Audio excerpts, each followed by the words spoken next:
blessed are they.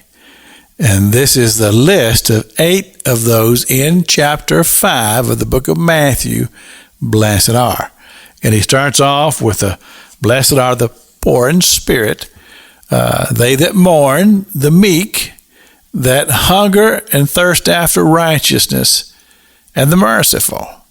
Now, what I find to be fascinating about these is I've just taken some time here just to look them over and to understand the concept. All 3 of these first talk about the spirit of a human, whether or not we are poor in spirit, whether we are mournful, whether we are meek, if we are people that hunger and thirst after righteousness.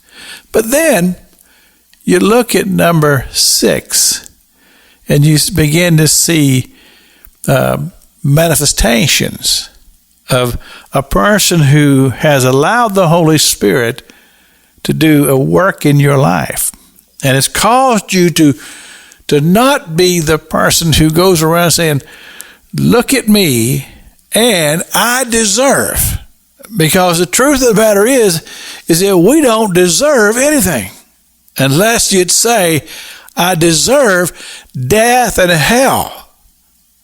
But because of a man who was poor in spirit, a person who had a mournful heart for humanity, a person who was meek, and a person who hungered and thirsted after righteousness, were it not for that man, then we would get what we deserve. And I don't think we want what we deserve. But so many times with the Holy Spirit, we go that way. So, I deserve better than that. No. We deserve, as I said, death and hell. But, listen to this. A heart that truly is after mercy and meekness and being poor in spirit will become a peacemaker. And it says a peacemaker will be called the children of God. Now listen to this, number 7. Persecuted for righteousness. He says theirs is the kingdom of heaven. Are you starting to get the picture? I mentioned this just briefly one day this week about how that Jesus talked about the children.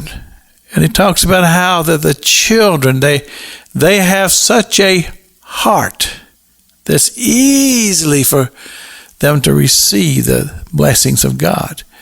And oftentimes Jesus has said to us, he says, we need to come to him as children.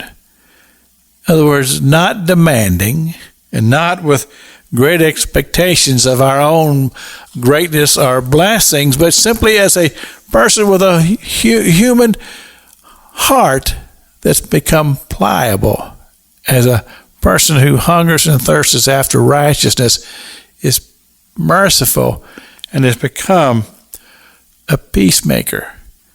And understanding, even if we are persecuted for righteousness, we still have that heart after God.